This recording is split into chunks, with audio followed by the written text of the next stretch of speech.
E lá vamos nós, mais uma vez, amigo, nessa sexta-feira com mais uma edição do canal Fatos, Informações e Opiniões aqui no YouTube para você com este humilde jornalista que vos fala. Canal Fatos, Informações e Opiniões, um canal independente que você pode participar aqui, você pode entrar em contato conosco, tiver alguma denúncia comprovada, nós estaremos divulgando ela aqui, né?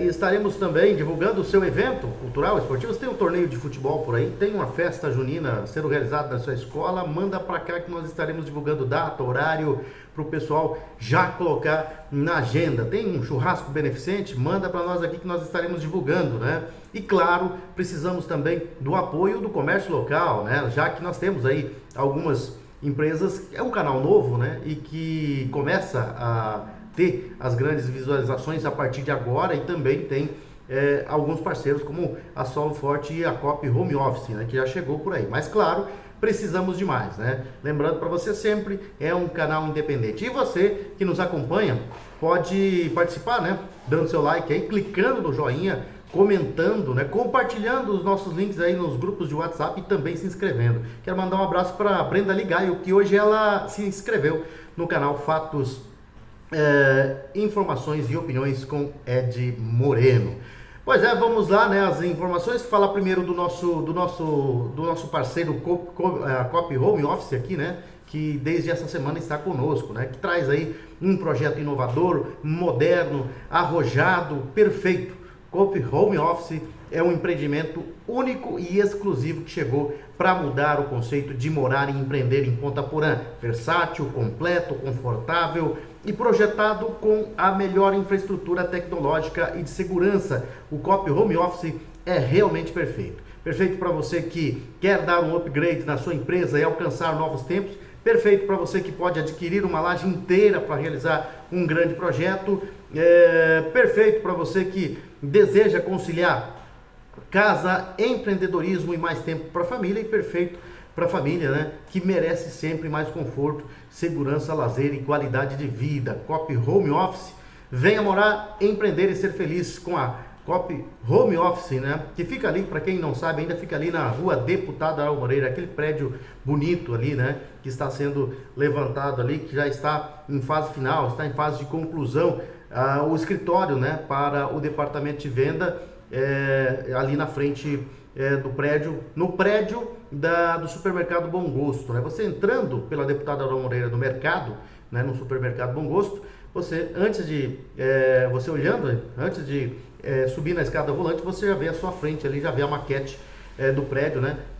O escritório de vendas é ali, a Cop Home Office, perdão, está lá para atender. A nossa equipe está lá para te atender, né? Para que você venha empreender, né? Que você venha morar, empreender e ser feliz com a Cop Home Office, a Cop incorporadora e construtora que vem aí com esse projeto arrojado e inovador em Ponta Porã.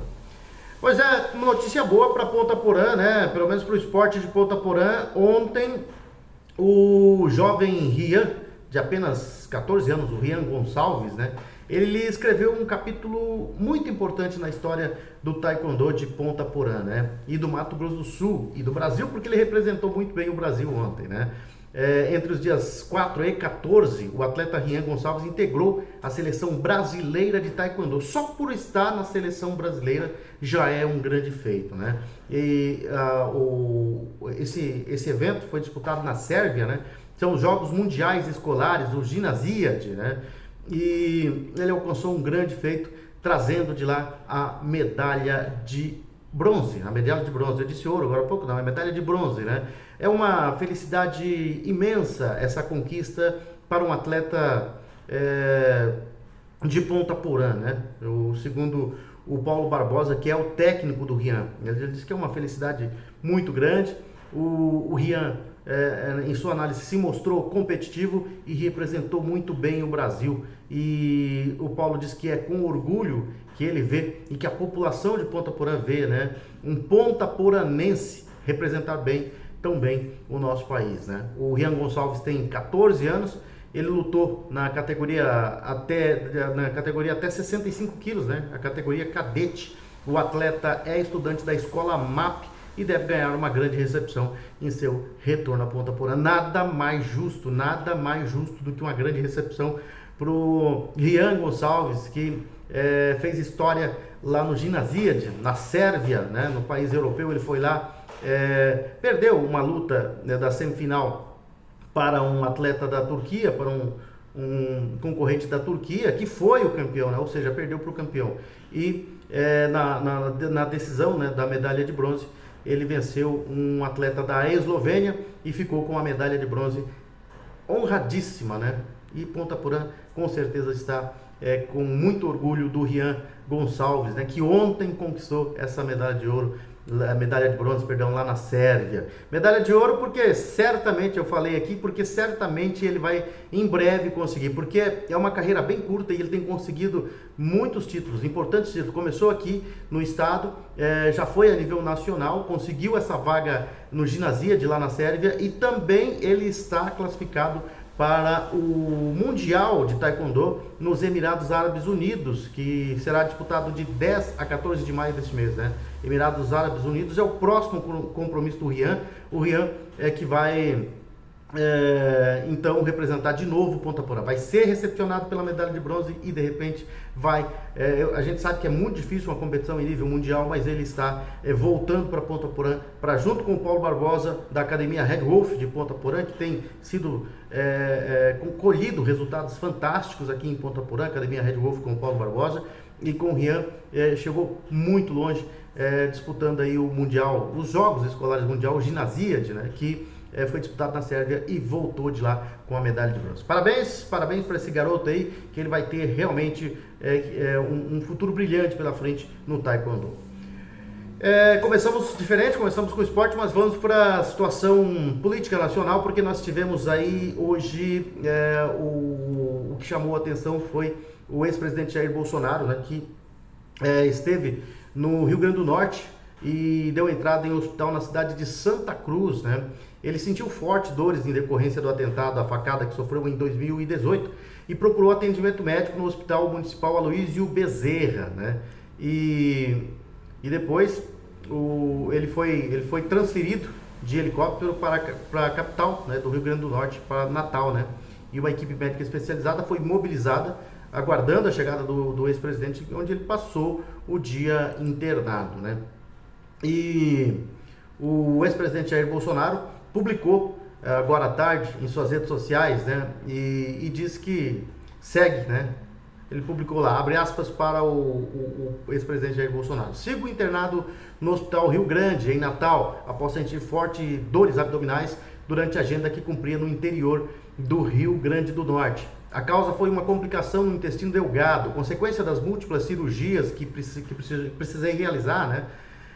Após o atentado sofrido em 2018. Graças a Deus, meu quadro está estável, sigo me recuperando, sem febre e com boa evolução clínica. A última informação que temos é de que, por enquanto, não há necessidade de uma nova cirurgia. Agradeço de coração aos médicos e enfermeiros dos hospitais de Santa Cruz e de Natal, que me atenderam com rapidez, dedicação e competência, bem como a eficiência no transporte realizado pela Polícia Militar do Rio Grande do Norte. Em um primeiro momento, fui prontamente acolhido no Hospital Municipal Aloysio Bezerra, em Santa Cruz, e depois transferido para o Hospital Rio Grande, em Natal, onde sigo internado. Também agradeço a todos os brasileiros pelas orações, mensagens e demonstrações de carinho.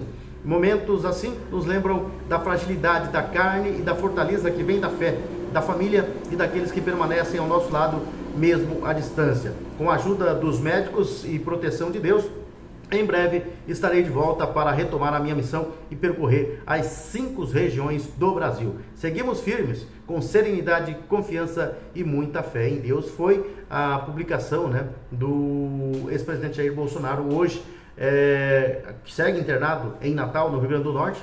Ele, depois de ser atendido, sofreu fortes dores abdominais, estava em Santa Cruz, no interior do Rio Grande do Norte.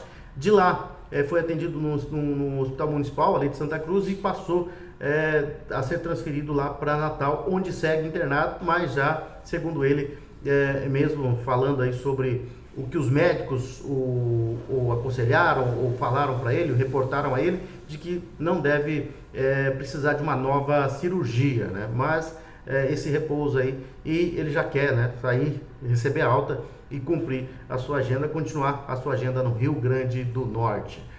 Daí então o presidente deu um susto aí, né, na maioria dos brasileiros que veem nele, né, uma grande esperança aí de voltar, né, enfrentando o sistema inelegível nesse momento, mas que segue, né, brigando aí contra um sistema perverso que vem atacando de todos os lados. E aí hoje ele teve esse problema de saúde e que a população ficou bastante preocupada, né? E o Bolsonaro tem enfrentado não só o judiciário, né? Tem enfrentado a velha mídia, tem enfrentado vários juristas que simplesmente esqueceram de proteger a Constituição, né? E a grande mídia, né? Globo News, Rede Globo principalmente, eles a cada dia mais escancaram, né, essa situação de defesa do desgoverno e de assessoria de imprensa do STF. Hoje, por exemplo, eu estava assistindo a Eliane Cantanhede, né, que muitos chamam de Eliane Canhotede, né, de tão canhota que é. A Suprema Corte Brasileira perdeu totalmente a elegância e o pudor, e a imprensa no mesmo nível. Os ministros do STF estão enviando por WhatsApp cola de pergunta para ser feita por jornalista da Rede Globo, né?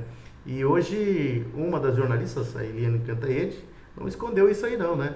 É a aliança escancarada de imprensa militante com um dos poderes da República, uma demonstração de subserviência dos jornalistas e do total despreparo dos ministros. Isso deve ser a tal da democracia relativa, né? Incrível. Ela falou assim, aqui eu tenho uma sugestão, apresentando ao vivo, eu tenho uma sugestão, olhando para o celular, de pergunta enviada pelo ministro do STF.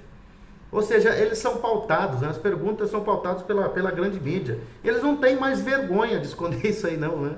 Eles estão escancarando, né? Tão ruim e séria está a situação do jornalismo, né?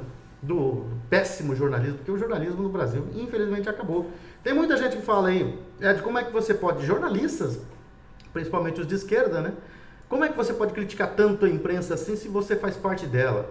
Eu não faço parte da imprensa marrom, eu não faço parte dessa imprensa que fica atacando por atacar, eu não faço parte disso aí não, né? Eu não defendo a esquerda, jamais vou defender.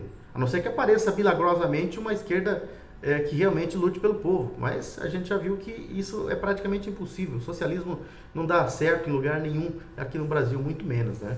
Um povo que vive de mentira, da corrupção e ainda diz que gosta do povo pobre, que é bem ao contrário, eles gostam da miséria, né?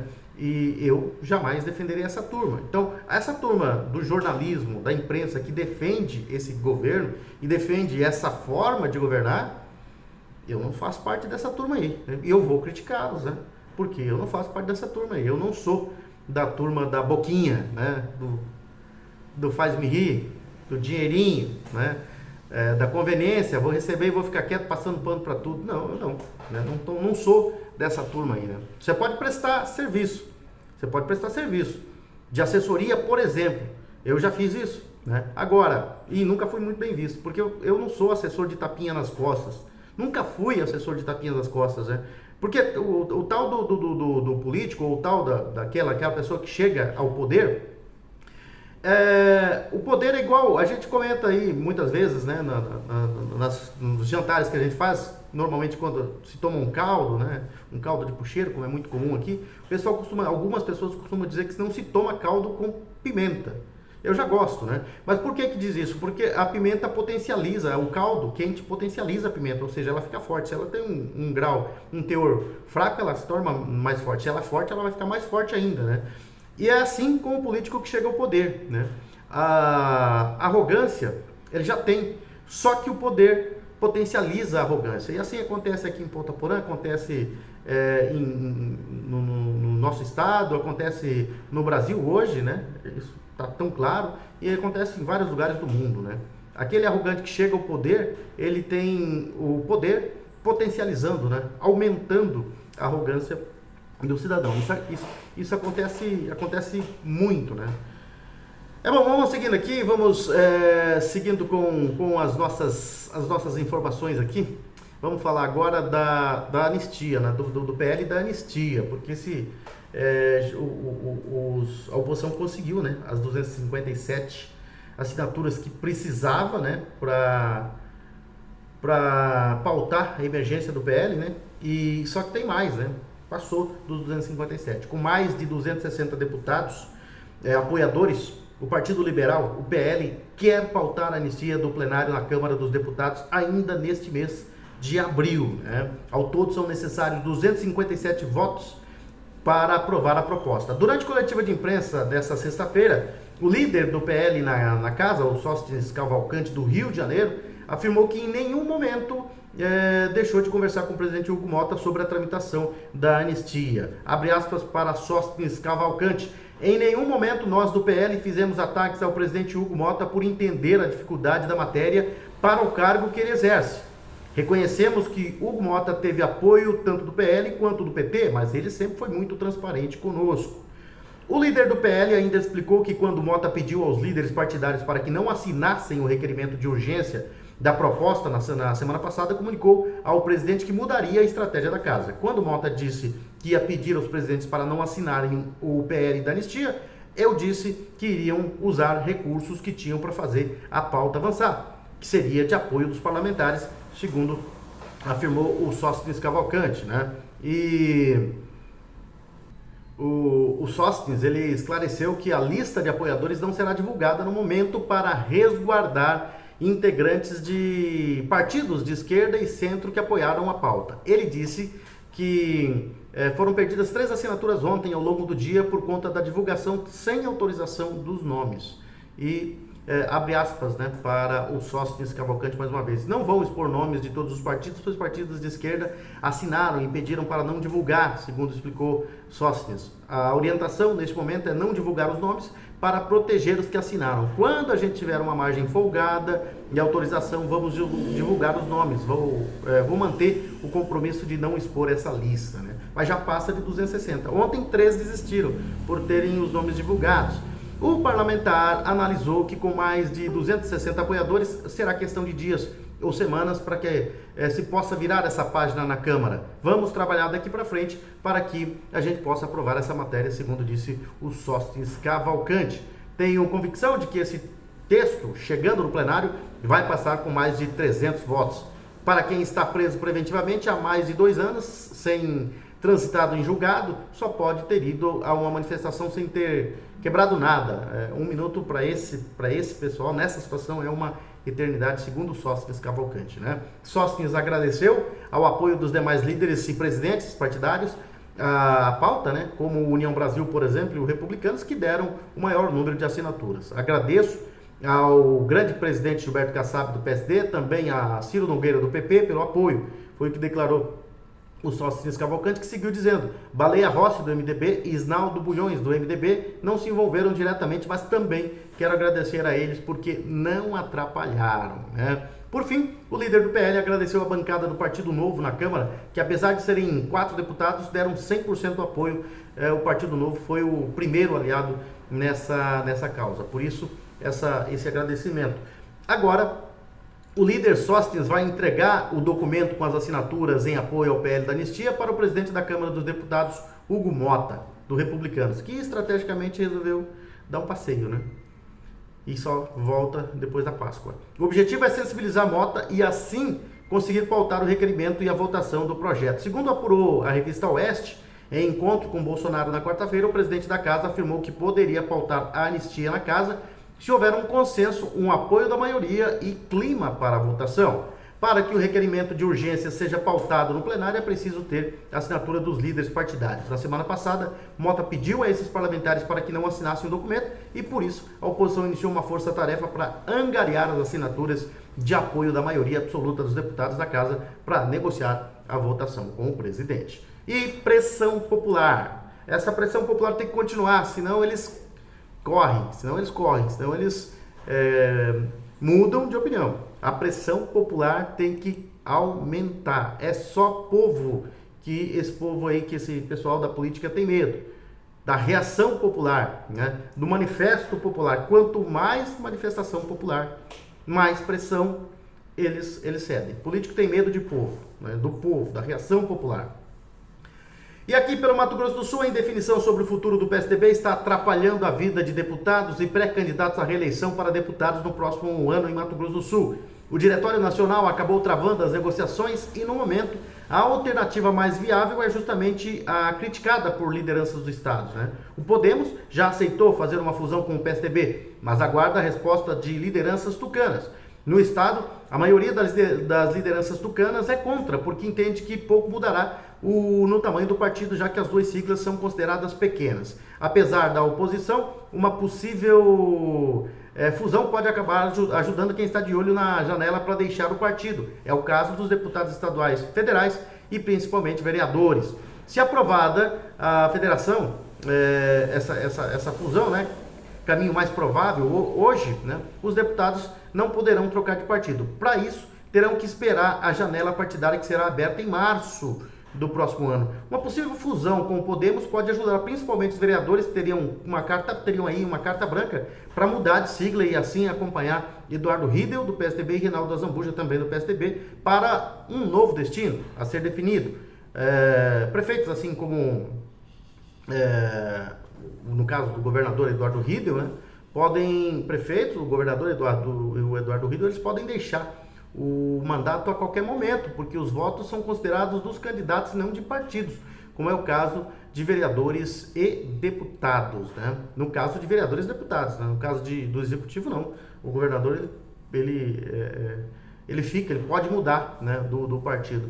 O grupo ligado ao PSDB local, né, do Mato Grosso do Sul, aguarda para mudarem de legenda, né? Preferencialmente para uma das aliadas ao grupo. Riedel e Reinaldo já conversaram com lideranças nacionais do Republicano, do PSD, do próprio Podemos, mas ainda aguardam decisão do Diretório Nacional que deve sair no final deste mês, segundo prometido pelo presidente nacional Marconi Perillo, do PSDB. Reinaldo Azambuja tem uma situação mais complicada do que Riedel. Embora não tenha mandato e possa trocar de sigla a qualquer momento, ele fez uma promessa a Jair Bolsonaro do PL, de filiação ao PL, e o partido do ex-presidente também aguarda definição, ou seja, já está pressionando, né, a definição dele para caminhar aqui no estado de Mato Grosso do Sul, com outro nome que provavelmente vai ser de Jeane Nogueira, a candidata a senadora, esposa do Rodolfo Nogueira, né, que está na Câmara Federal, é deputado federal, né, pelo Mato Grosso do Sul. Então, Jeane Nogueira deve ser uma das candidatas. E provavelmente vindo aí o Reinaldo Azambuja seria, né, pelo menos essa a situação que se desenha, né, seria ele o outro candidato ao Senado pelo PL, né, e que teria grandes possibilidades de ser eleito. Bom, vamos lá para a parte esportiva do nosso programa. Já começamos falando do Rian, que é o excelente resultado do Rian lá na Sérvia, né, conseguiu no Ginasíade os Jogos Escolares, os Jogos Mundiais Escolares, né. Ele que conquistou a medalha de ouro. Agora vamos para a parte do futebol, falar dos jogos que nós tivemos ontem pela Libertadores de América, né? Vamos ver aqui os jogos que nós tivemos pela Libertadores. Bom, aqui nós tivemos também ontem a Sul-Americana e também vamos falar da rodada do final de semana do Campeonato Brasileiro. Pera aí, deixa eu só conseguir fazer com que o meu teleprompter destrave aqui para que a gente possa continuar, né, as nossas informações aqui. Então nós tivemos nessa segunda rodada, começando na terça-feira, o Botafogo ganhando do Carabobo por 2-0, o Libertad ganhou do Talheres 2-0, o Peñarol fez 2-0 no Clube Deportivo San Antonio Bulo Bulo, o River Plate ficou no 0-0 com o Barcelona de Guayaquil, o Estudiantes perdeu para a Universidade do Chile por 2-1, o Independiente del Valle ganhou do Universitário por 1-0. O Olímpia foi goleado pelo Vélez Sarsfield por 4-0. O Palermo, com essa derrota, não é mais o técnico do Olímpia, né? Ou pelo menos estava aí na corda bamba. O Nacional do Uruguai recebeu o Bahia e o Bahia ganhou. A primeira vitória do Bahia fora de casa na história da Libertadores. O Bolívar recebeu e goleou o Sporting Cristal 3-0. O Flamengo foi derrotado no Maracanã pelo Central Córdoba 2-1. O Palmeiras ganhou do Cerro Porteño por 1-0. LDU Quito ganhou do Deportivo Táchira 2-0. O Racing da Argentina perdeu em casa para o Bucaramanga Bucaramanga por 2-1. O Internacional ganhou do Atlético Nacional do Medellín por 3-0. O Colo-Colo empatava com o Fortaleza, o jogo foi suspenso, mas esse jogo aí, o Fortaleza deve ganhar os 3 pontos aí, provavelmente, pelo menos é isso que se espera, né? Depois da invasão que aconteceu ontem, uma confusão lá no estádio do Colo-Colo. E o São Paulo vencia por 2-0, acabou sofrendo um empate no segundo tempo, empatou em 2-2 com a Aliança Lima, perdeu de liderar, né, o grupo aí, o time do São Paulo. Pela Sul-Americana, aí na semana que vem a gente vai falar da classificação da Libertadores, né? Para não ficar muito longo aqui o nosso vídeo. Na Sul-Americana nós tivemos Caracas e Cienciano empatando em 2-2, o Grêmio fazendo 2-0 no Clube Atlético Grau, Independiente ganhou do Boston River por 2-1, América de Cali e Corinthians empataram 1-1, Godoy Cruz ganhou do Esportivo Luquenho 2-0, o Vasco da Gama fez 1-0 no Porto Cabello, Huracan ganhou do Racing por 5-0, o Palestino fez 2-0 no União Santa Fé, o Cruzeiro foi derrotado pelo Muxucruna por 2-1, Lanús 3-0 no Melgar, União Espanhola perdeu para o Once Caldas 2-0, Defensa e Justiça e Vitória empataram em 0-0, Atlético Mineiro fez 4-0 no Deportes Iquique, e o Fluminense venceu o clube Gualberto Villarroel por 5-0, o Guarani ganhou do Nacional do Potosí por 2-0 e o Universidade Católica ganhou do Cerro Largo por 3-1. No Campeonato Brasileiro tem clássico nesse final de semana, tem derby paulista na terceira rodada, né, do Campeonato Brasileiro da Primeira Divisão da Série A. Nós teremos jogos amanhã, às 15 horas em Bragança Paulista, o Red Bull Bragantino vai enfrentar o time do Botafogo. No Alfredo Jaconi, em Caxias do Sul, Juventude joga contra o Ceará também às 15 horas. Às 17h30, o Palmeiras vai jogar contra o Corinthians na Arena Barueri.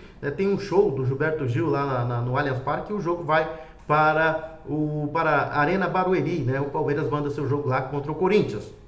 E amanhã ainda, às 20 horas, tem no São Januário o Vasco enfrentando o Sport.